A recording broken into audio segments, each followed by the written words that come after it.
Welcome to Gifted Guitars, a channel where I'm teaching myself how to build guitars by building them and then giving them away to the people in my life. Today we're not going to build a guitar because I am in between builds. I gave Eric his guitar and I have not finished building the next guitar in the lineup, and I don't want to post anything about it until I gift it to the person I'm going to gift it to. So today is very special. You get to see behind the scenes of my workshop. You're gonna get to see all the inner workings of what I do here. One of my favorite comments that I get on this channel is people that say, I don't play guitar, don't ever plan on building a guitar, but I like watching this channel because you have a passion for it.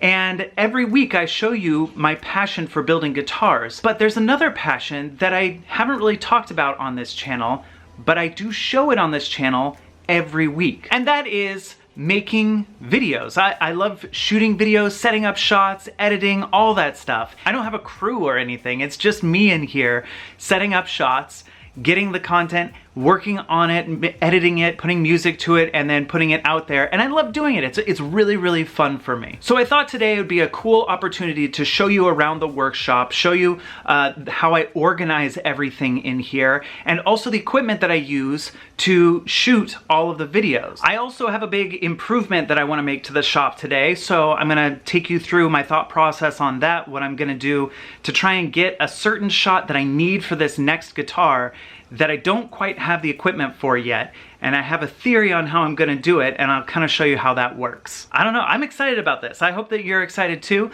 Let's start off by talking about some of the filming equipment that I use. All right, here are a couple pieces of equipment that I use. A lot of it is just figuring out how to hold the camera. So we've got a tripod. This is pretty standard stuff. I use this only when I go outside or I'm working over at the other table. When I'm working at this table, I use something very special, and I'll show it to you in a second, but this is something that I use if I need to get a shot that's not anchored to where my camera typically is. This is another great little thing. You can push this button and move the camera to any angle that you want and just set it down on a table or on the ground and get the shot that you're after. This is new, I haven't used this yet, but I'm excited about it.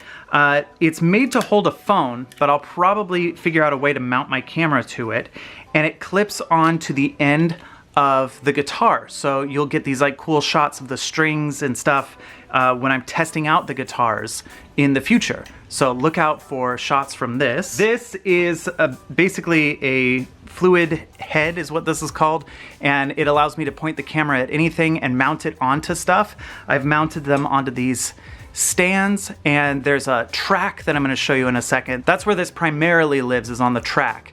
And this is one of my cameras. I usually use two of these. This is the G7X Mark II. For our family vlogs, we use this camera now, which is a Sony. And so I sort of inherited these for the shop. I have two of them in here and I go back and forth between them. This is for if I need to get a shot with my cell phone. Sometimes I do. I can mount it on with this. This is a really cool thing. It's for doing a panoramic shot with time lapse. It's basically just a timer.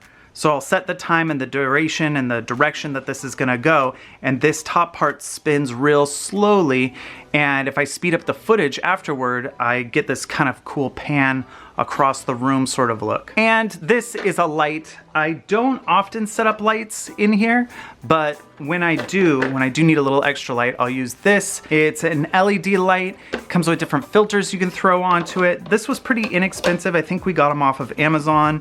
I have a couple of these, and they just go onto these stands that I showed before, and it allows me to get light in places where there's no light, like at night when I have to spray paint outside, which I did last night. I used this light for that.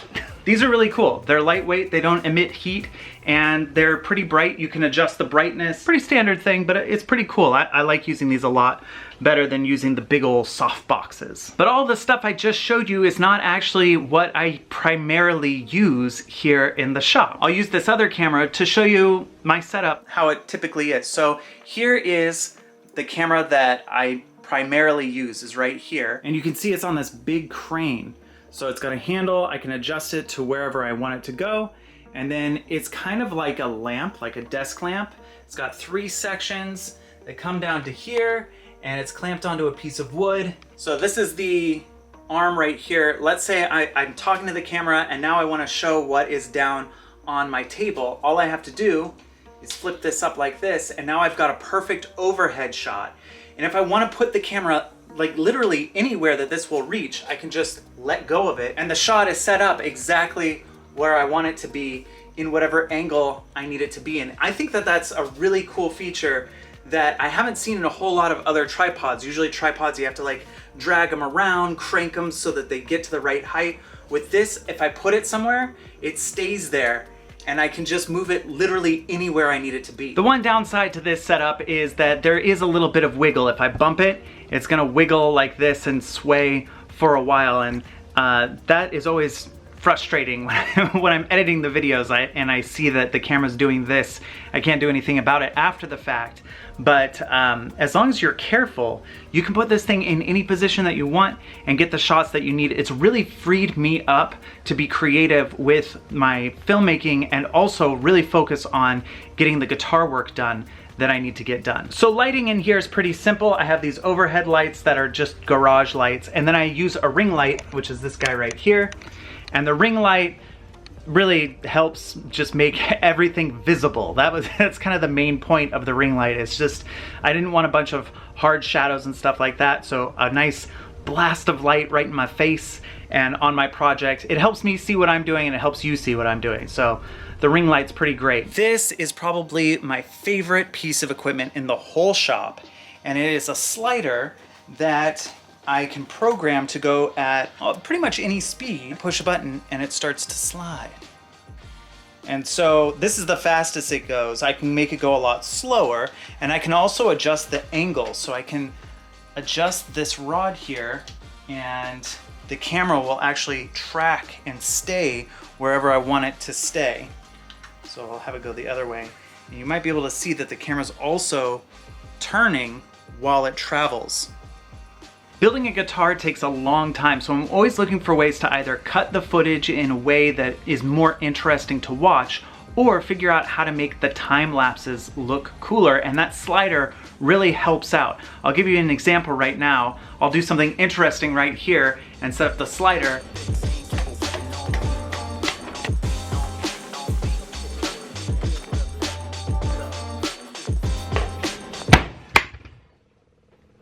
Haven't juggled clubs in a while, so I'm a little rusty. Couldn't go as long as I thought I was going to. But you get the idea. It's cool to have this slow camera movement while the footage is all sped up. It makes a really cool look. The nice thing about the slider is that I can speed up the footage, I can leave the footage as slow as it is, and I can get really cool shots of the guitar. I can set up a shot exactly how I want it, and then hit go, and it slowly does the movement really steadily, which is hard to do when you're holding the camera with your hand. And the last piece of film equipment that I wanted to show you is a theory that I have, and I'm gonna wait until the end. I wanna show you some of the organization of the shop, because I think some people will really like to see that, and then I'll show you the modification and we'll see if it works together. I have no idea if this will work. We're gonna try it together. The most important area of my shop is the table that's right down here. I have this mat that I put guitars on. It's sort of a cork style mat. And I use this little neck rest to hold the guitar up. And this is primarily where I work on all the guitars. The nice thing about this is it's on wheels. So if I want to, I can move it out of the way and have my garage back. I call this a workshop tour, but it's really a tour of a corner of my garage. I'm working with what I got here. I've got some garage space. I'm gonna use it. In addition to being on wheels, this has a bank of drawers, and this is where I keep all of my guitar tools. Drawer number 1 is sort of my most used tools. If I need to grab something quick, it's in here. So I have scissors and X-Acto knives, I have my screwdriver, pencils and erasers, various files. This particular socket I use all the time. This puts in the tuning pegs, so I just leave it in here like this. It's the only thing that's not with the rest of the set. It's its own thing over here. I've got a compass over here. These are different gauges, and my string winder, Sharpies, awls. This I use a lot because I get stuff shipped here and I want to get rid of my address. This stamp is super cool. You just go and your address is gone. Got my straight edges. A lot of people asked about this tool here. It's like a bendy ruler, and you can shape it into different curves, and then trace those curves. So you can get the curve exactly the way you want it first, and then you use this as a guide. I use this all the time when I'm designing guitars. This is a self-healing mat, masking tape. Over here we've got a lot of different files and stuff like that. And this mat that I showed you before gets rolled up and lives right here. The next drawer is this one. This is mainly guitar specific stuff. So I've got patch cables, I have all my polishes, different cleaners, cleaning brushes, extra pieces over here. I've got string, I've got different chamois and stuff like that. So this is very guitar specific stuff here. This is my sandpaper drawer, steel wool, foam sanding blocks, the wet dry sandpaper, regular sandpaper, a sanding block. These are these little polishing pads that I use on the fretboards, as well as fret erasers. These are great as well. This is electrical stuff. I have various soldering tools. These help me move things around when they're hot. Pliers and wire cutters, extra wire for, you know, doing wiring. This is where my solder is. I haven't used these yet. These are for when you're connecting two wires, you can shrink wrap them together. It makes it cleaner, safer. This is my multimeter to check voltage, and I've got some electrical tape just in case I need to tape things up. Over here is everyone's favorite drawer. It's the paint drawer. I have a bunch of acrylic paints here, and I've got paintbrushes here. I get paintbrushes, really inexpensive paintbrushes in bulk, because I always ruin paintbrushes. I try and reuse them and clean them out, but I've gone through enough to know that I need one just like at the ready at any time. So I have recently restocked this. There's a lot of paintbrushes that it'll take me years to get through all of those, but I have them, which is good. I've got glitter here in case I need to make things sparkly. I have my airbrush pieces over here, cups for mixing in, and little stir sticks over here. These are just coffee stir sticks. They work great for mixing small batches of paint. These next two drawers are project drawers. This is for a future project. I have some leftover stuff from Eric's guitar. I've got some extra pickups. Some extra guitar pieces here for another project that I'm doing. So I will use this drawer and the next drawer to sort of house the projects that I'm working on. This is another project drawer. It has a guitar in it. This is an entire kit here. This is kind of in the middle of a build. I was building it one way and I abandoned that. This will probably be the next guitar, not the one that I'm building right now, but the next guitar will probably be made from these pieces here. This drawer here is mainly like rags and buffing material. So I've got these, this is all my buffing sponges. These are nice rags, tack cloth, not so nice rags, and then also all my dye. And then finally we have this drawer. This drawer is sort of like big things that I can't really fit anywhere else. I have my tape dispenser. It is a 3-roll tape dispenser. I need different widths of tape when I'm doing my masking stuff. And this is just great. It's all in the same place. It's all organized. It's easy to get to. I have a hair dryer so that I can style myself before I do a shoot. That's not true. This is for heating things up, either drying paint or heating up the tape so I can peel it off easier. This holds hot stuff or delicate stuff while I'm soldering. Soldering irons here, magnification, and then a couple other precision tools right there. Most of the clean stuff that I'm doing is right here. I don't do any heavy cutting, any real heavy sanding, any power tools in this area of the shop. For that, I move over here, and this is where my like actual garage workbench is. This area over here isn't really lit to shoot in, so that's where I usually bring in the extra light and stuff. And this is also where I keep just my standard tools, the tools that I use for stuff around the house as well as guitar work. This is my drill press. I use it for precision drilling, as most people use a drill press for. This is also where I hang my apron, my safety goggles, my respirator, all this stuff to keep me and my clothes safe. That's all right here. And then I really like the way I organized these. I drilled 2 holes and then zip tied whatever's inside to the outside. So I have one representing on each one.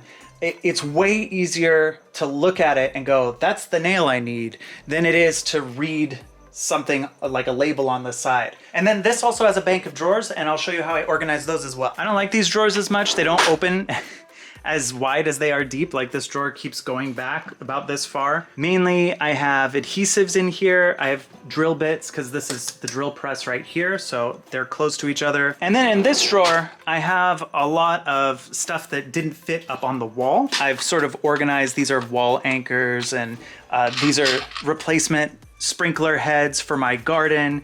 And then all my zip ties, I use zip ties all the time, are in here. This drawer doesn't really open, which is real cute. And then this drawer has, again, just some extra stuff. These are cable ties, really great to have around. Pliers, some extra drill bits. I've got extra stuff stuffed in here, like these are filters for my respirator, gloves for when I'm doing staining and stuff, and then these are all the bits for my router. So as you can see, I really do try and keep organized here in the shop, even though when I'm in like the mode of building a guitar, things get really messy. Like this countertop is usually full of stuff because I just get into the zone of like building the guitar and nothing else really matters around me, which is not a great way to run a shop, but it's just me in here, so I can deal with it. And this shelf over here is a good example of that. This shelf is a giant mess. It's where I keep my extra wood, some of my larger power tools, the Cricut cutter is right there, and then my lacquer and my spray paint is all right there. And that area is a giant mess. I was considering not even showing you that, but I think it's important for you to see. The paint drawer in my table is not an accurate representation of how I work. So I wanted to show you that mess as well, not just the tidied up shop. But now I want to tell you about the improvement that I want to make to the shop today. I would like to be able to hang a guitar and have it slowly spin so that I can show both sides of a guitar when it's done. Because sometimes, like for this guitar here, I painted it on both sides. There's a different design on both sides, and I want to showcase both sides. To get that sort of hero shot at the end, I've done two things. One is I've held it up and flipped it over. Effective, but not elegant. The other thing that I did, and I'm not proud of this, is I dangled the guitar from the ceiling and then put this timer, remember the time-lapse timer I showed you before, under the guitar so that it had just enough weight on it that when this turned, it turned the guitar, and I managed to get a pretty decent shot with that. But that is not something that I want to rig up every time. It's not good for this, and when the guitar falls, it's not good for the guitar. Luckily that guitar didn't fall, but like if that had happened, I would have cried quite a bit, and I'd like to avoid crying when I'm doing these videos, unless they're tears of joy, in which case, bring it on, let's do it. I'm not ashamed. Anyway, I was racking my brain on a way to get a guitar to turn to show both sides in a controlled way. And then it came to me. This thing. This is the mount for a disco ball. So we're gonna hang this in my garage and hang guitars from it and see if we can't get them to spin in a controlled way, slowly, using this.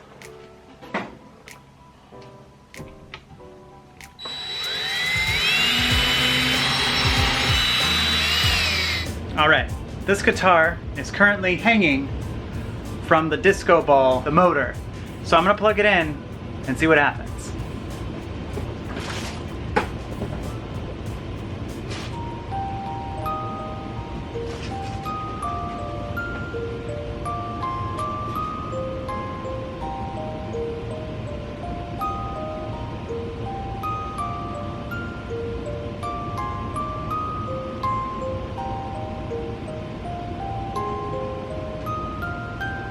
I think we got something here. This is great. I'm gonna count this as a success. You are here. You were here and saw the maiden voyage of the disco guitar spinner.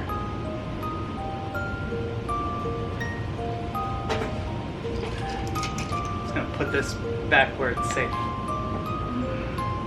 All right, that is gonna do it for today's episode. Thank you so much for joining me today. Next week, I'm gonna be doing another not guitar build video. And in this one, Jessica, my wife, has suggested that I teach you how to draw something. Drawing, art, and painting is a big part of what I do on the guitars. And a lot of people have said, oh, I'm not good at drawing or I can't draw. And I have a passion for teaching people stuff and I have a passion for drawing. So What do you want to learn how to draw? Tell me in the comment section down below. It could be anything. Tell me something that you would like to learn to draw. And the guitar that I'm working on right now is one of my favorites. I know I say that with every guitar, but this is probably the prettiest guitar that I've ever made.